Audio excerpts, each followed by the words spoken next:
Méditation du 22 octobre, les besoins de nos proches. Jésus, voyant sa mère et auprès d'elle le disciple qu'il aimait, dit à sa mère, « Femme, voilà ton fils. » Puis il dit au disciple, « Voilà ta mère. » Et dès ce moment, le disciple l'a pris chez lui. Jean 19, versets 26 et 27. Répondre aux besoins de nos proches devrait être l'une de nos priorités les plus sacrées. L'apôtre Paul va jusqu'à placer notre devoir de prendre soin de notre famille au-dessus de notre profession de foi. Il exprime ainsi, « Si quelqu'un n'a pas soin des siens, et principalement de ceux de sa famille, il a renié la foi. Il est pire qu'un infidèle. » 1 Timothée 5, verset 8. L'apôtre Jean nous révèle encore un détail de l'amour tendre qui remplissait le cœur de Jésus, toujours attentif aux besoins de ceux qui l'entouraient. Cloué sur la croix, à l'article de la mort, il nous laisse un dernier témoignage touchant de sa tendresse envers sa famille. Jésus sait que Marie, sa mère, est légalement à la merci de ses parents les plus proches, conformément à la loi du Lévira, selon laquelle le parent le plus proche est chargé de racheter la veuve en lui apportant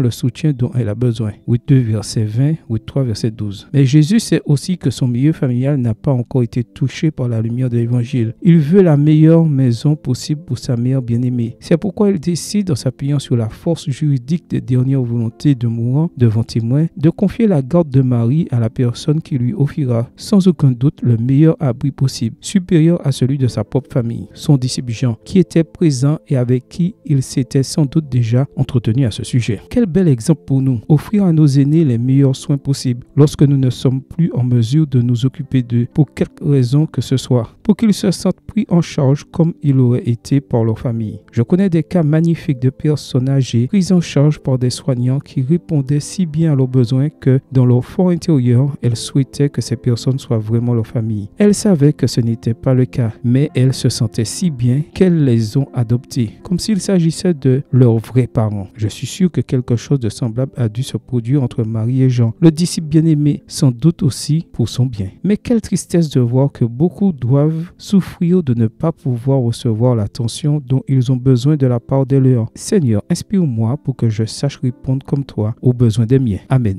Bonne journée à vous et que le Seigneur vous bénisse.